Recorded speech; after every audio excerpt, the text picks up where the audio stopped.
On the battlefields of eastern Ukraine, Russian forces have a deadly new threat to contend with. The threat doesn't need food, water, or even oxygen, doesn't bleed when hit, doesn't sleep, and can't be intimidated or scared. And the threat grows in number every day. The threat is Ukraine's robot army, and it's hunting Russian soldiers relentlessly. As the fourth year of the war in Ukraine draws to a close, Ukraine's unmanned military systems are wreaking death and destruction on Russian forces from the air and the sea. But now, on the scorched battlefields of eastern Ukraine, unmanned ground vehicles, or UGVs, are becoming an increasingly prominent and influential component of Ukraine's military operations. So here's how Ukraine is integrating UGVs into its military and why it's making a decisive difference in Ukraine and likely far beyond. Military commanders have long salivated over the prospect of having an unmanned army at their disposal. The benefits speak for themselves. Unmanned systems are an ideal solution whenever particular operations make it too inconvenient, dangerous, expensive, or impossible to use human operators. Tasks like delivery of ammunition and supplies to frontline positions under heavy fire, evacuation of the dead and wounded, reconnaissance, and mine-laying have always been extremely dangerous for humans. And that's especially true on the battlefields of eastern Ukraine, where ubiquitous kamikaze drones flying overhead make any movement at all a potentially life-threatening action. For Ukraine, UGVs also present a feasible and affordable way of plugging the gaps on the front lines caused by a serious shortage of manpower. As a recent New York Times article's headline starkly summed up, Ukraine can't defend the entire front, Russia is finding the gaps. UGVs offer Ukraine a unique way of filling the holes and giving the Russian army a new bunch of headaches to boot. Alongside prodigious use of UAVs, unmanned aerial vehicles, and UUVs, unmanned underwater vehicles, both Russia and Ukraine have been experimenting with UGVs since the early stages of the war. But in Ukraine, their use really picked up after the establishment of the Unmanned Systems Forces, or USF, in February 2024. The USF is the world's first dedicated military branch focused exclusively on unmanned systems across air, land, and sea domains. According to their website, during January 2026 alone, the USF was responsible for hitting 27,762 targets, destroying 10,216 of them, killing 4,885 Russian troops, and wounding another 4,496. The majority of this destruction was inflicted by UAVs, but UGVs are steadily taking a growing share as the quantity and diversity of their use expands. Initially, Ukraine primarily used UGVs for logistics and medical evacuations, accumulating some 15,000 UGV systems of various types by the end of 2025. These systems are now handling an increasing percentage of Ukraine's frontline logistics requirements. According to Yuri Poritsky, CEO of DevDroid, a Ukrainian company that develops UGVs and combat modules, much like with kamikaze drones, initial skepticism towards UGVs has given way to calls of "I want that too." Early on, UGVs were the butt of jokes among Ukrainian soldiers. As the robots moved so slowly, they were passed by pickup trucks again and again. But that was before Russia's elite drone division, Rubicon, entered the fray, in particular targeting the fleet of pickup trucks Ukraine commonly uses to deliver supplies to the front. As the slow-moving UGVs trundled past the shells of burnt-out pickups on their way to successfully deliver supplies, attitudes changed. And now, as Poritsky puts it, everyone wants a UGV. No one wants to carry ammunition in a pickup that could be the next target for FPV drones. Today, Ukraine has a variety of logistics-focused UGVs in service. The Termit, for example, is a tracked UGV with a low-profile design for off-road mobility. It can carry loads of up to 440 pounds, has a range of 12 hours or 50 miles, and is resistant to jamming, a critical factor on the electronic warfare-soaked front lines. The Muraka is another of Ukraine's leading tracked UGVs for load capacity and battlefield resilience. It can reportedly carry more than 1,100 pounds of payload for dozens of miles, particularly in mined and artillery-heavy zones, and also features multi-channel communication to resist jamming. Even larger and more robust is the Protector. Designed as a frontline logistical workhorse, it can carry up to 2,650 pounds of heavy logistics like ammunition, mortar systems, and construction materials. With a diesel-powered engine and wheeled 4x4 chassis, it can ford water up to 3.3 feet deep and move it up to 40 miles per hour. As we'll discover a bit later, it can also pack serious firepower. Now, deep dives into innovative military technology like Ukraine's UGVs are exactly what we do best here on the Military Show. If you want to stay on the pulse of what's happening and why in military affairs, click that subscribe button. You'll be very glad you did. And speaking of Ukraine's UGVs, in addition to these domestically produced systems, Ukraine also has UGVs supplied by partner nations in service. Estonia, for example, has supplied at least 150 of the Themis UGV system, produced by Milrem Robotics and provided with the assistance of Dutch funding. The payload varies depending on the configuration, with a maximum of around 1,650 pounds. Both the Termit and Themis are also used for medical evacuations, alongside UGVs more specialized for the task. These include the Maul, developed by the 1st Separate Medical Battalion for high-speed armored evacuation under fire. Capable of traveling at up to 44 miles per hour, it's reportedly successfully evacuated wounded troops despite mine strikes and drone attacks. These and other UGV systems have undeniably made a difference in saving lives on the battlefield. On the one hand, they keep troops in the fight, even in the middle of kill zones, by keeping them stocked with essential supplies and helping to get the wounded to the treatment they need in a timely manner. On the other hand, they reduce the risk to humans who would have had to perform these tasks in the absence of robots. But the real innovation and greatest value to Ukraine is in the increasing use of UGVs for actual combat operations, as robotic soldiers, machine guns, landmine layers, and artillery. The key demand from frontline troops is to replace the riflemen in the trenches, especially for the highest risk operations. Take, for example, using an Mk-19 grenade launcher, a common Ukrainian weapon on the front lines. First, the launcher must be dismantled and hauled, along with ammunition, to the firing position. It's a slow and dangerous task, as the group hauling the launcher can easily be detected by Russian drones and wiped out along the way. An Mk-19 toting UGV eliminates that exposure, effortlessly transporting everything at once and arriving ready to fight.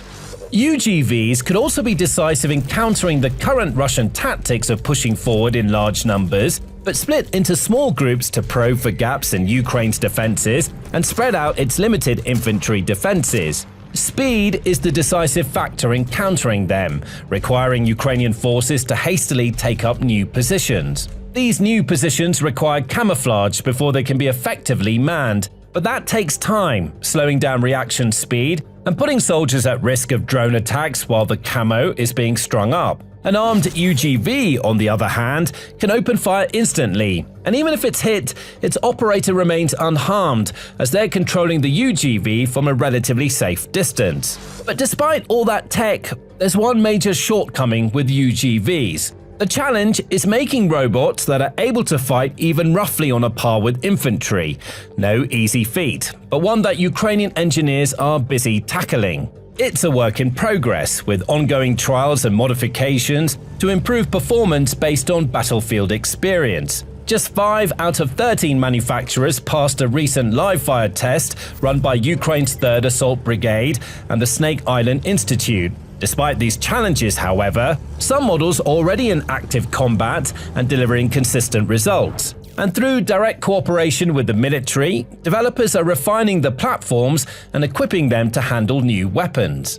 So, what kinds of weapons are being installed onto UGVs, and what are the challenges in mounting them?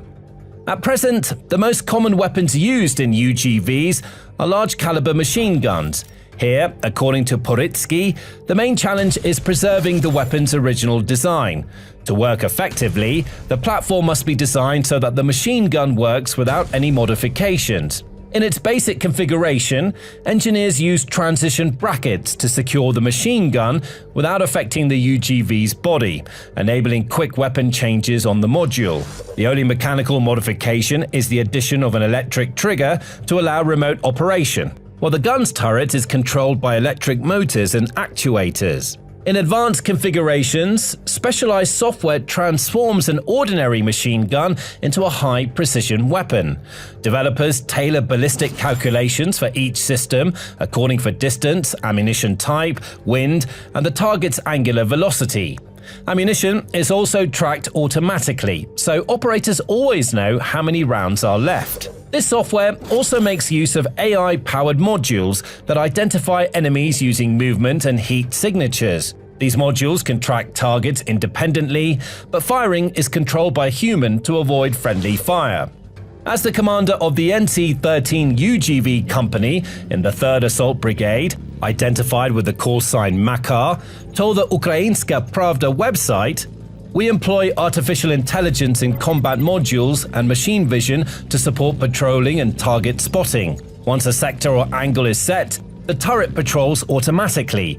When it detects a moving object or heat signature, it begins tracking and alerts the operator. Look, someone is coming." These auxiliary features are already proving useful to operators. AI also helps to offset the limitations of unreliable signals for controlling the UGVs. According to the commander of the combined UGV unit at the Kartia unit, 2nd Corps of Ukraine's National Guard, identified as Matematik, electronic communication with UGVs is one of the main limitations of the technology, along with mechanics. The mechanical operation of the gun presents issues that, at this point, AI can't fix. A jammed round, for example, needs a human to unjam it, rendering the UGV useless until that happens. Although engineers have begun installing remote reloading systems on some Ukrainian UGVs to reduce the risk, for now, meticulous weapon preparation before combat is the only solution for the rest. As for the machine gun itself, the choice is largely driven by ammunition availability. The most common choice is the US-made Browning M2 chambered for .5 BMG ammunition. These are regularly supplied by Kyiv's partners, to the point they're more prevalent among the Ukrainian armed forces than the stockpiles of Soviet-era alternatives that Ukraine inherited at independence. Although the heavy caliber of the M2 requires a reinforced turret and stiff dampers to cope with recoil, it's valued for its range and armor penetration. However, when these 12.7mm weapons are in short supply, Ukraine has also taken to mounting 7.62mm machine guns such as the Russian PKM or Belgian M240. Ukraine also sometimes uses tank-mounted Russian PKMTs, which are often salvaged from damaged armored vehicles. In addition to the destructive power these heavy machine guns can inflict, they also have significant psychological impact on Russia's frontline forces. Poritsky sums it up.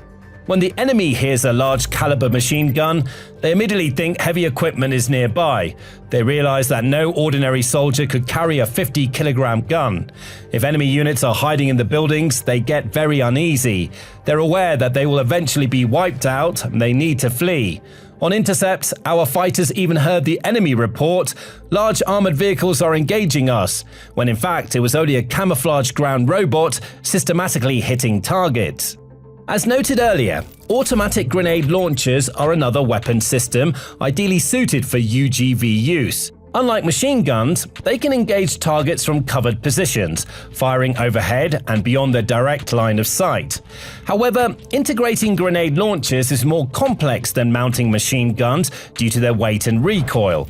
The US-made Mk-19 weighs 77.6 pounds, nearly double the Soviet AGS-17's 68 pounds. The recoil from such heavy launchers can destabilize lighter platforms, so UGVs that wield them require powerful electric motors and actuators. Moreover, firing on the move requires stabilization systems to compensate for vibration, and according to Makar, no automatic grenade launcher modules currently on the market have this capability.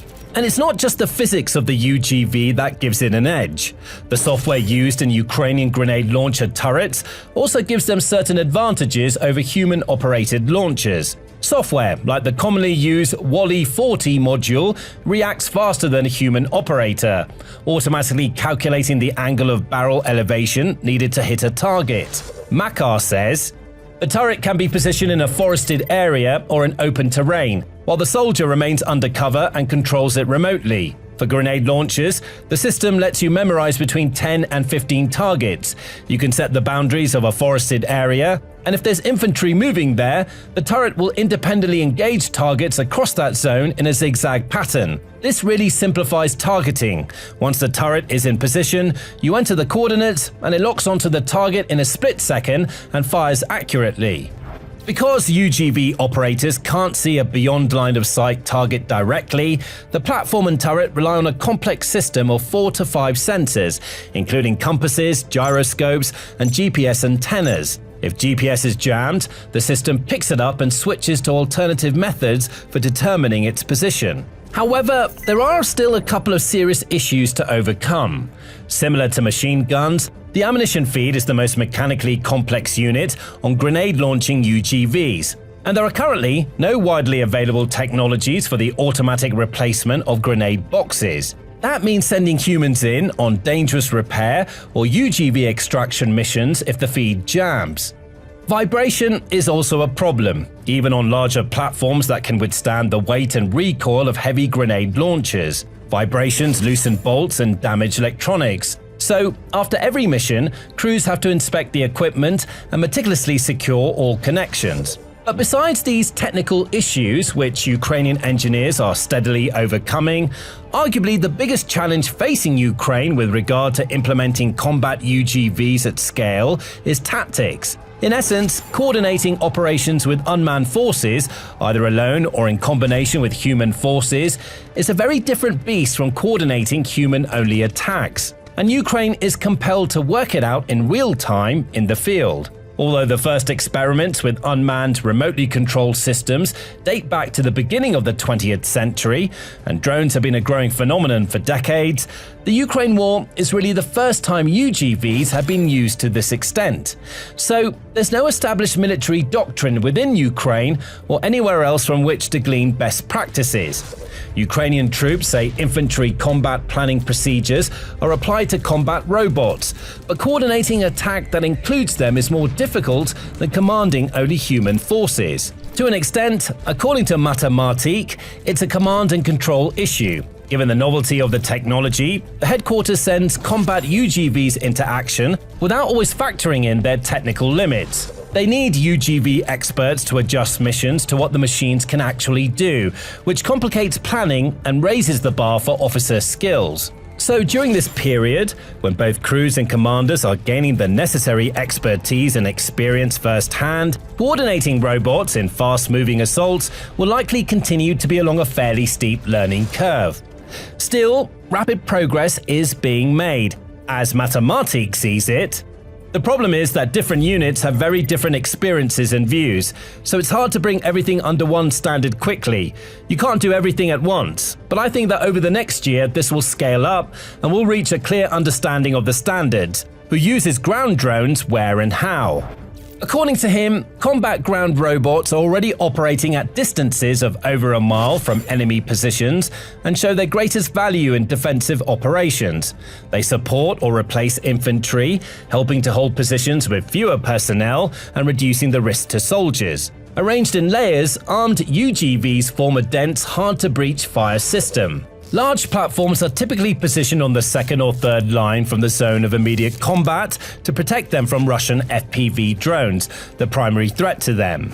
Dug into these positions, they act as remote observation and firing points. They can wait there for days without the need for food, water, sleep, or even a quick toilet break, while automatically detecting and tracking targets. As a result, a single operator can control 3 to 4 sectors at once from a safe shelter. However, while such defensive UGV tactics are quite well established by now, the tactics for robot attacks are still taking shape. Offensive operations are far more complex than defensive operations.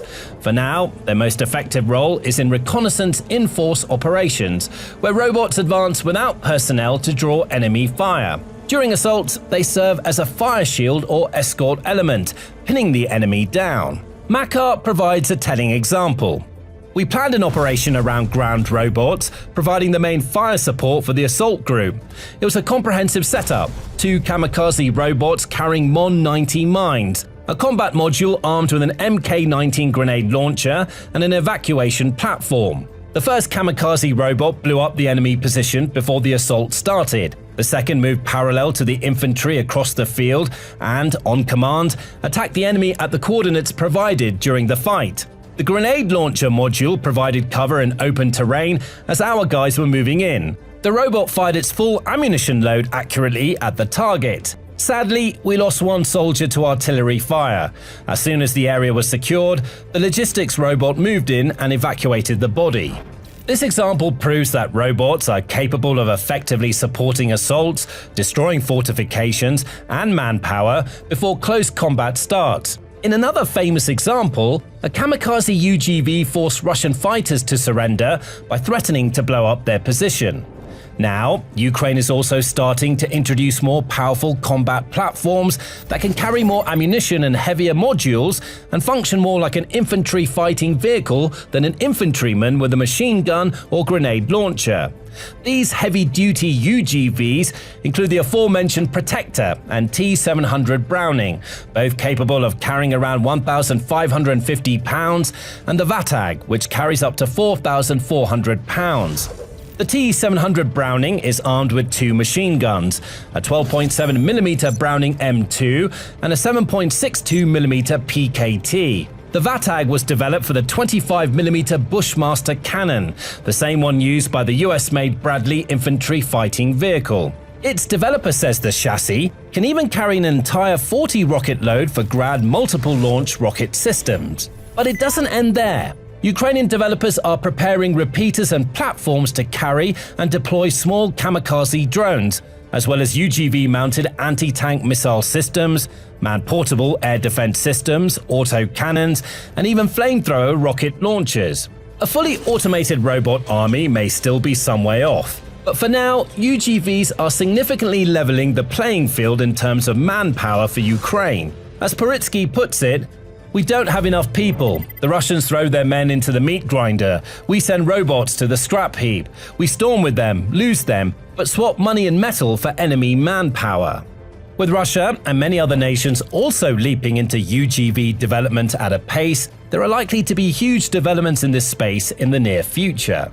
Now, gain more insight with this video on Ukraine's robot army that we recently produced. We'll of course stay on the pulse of developments, so make sure you subscribe to the channel so you don't miss out. Thanks for watching.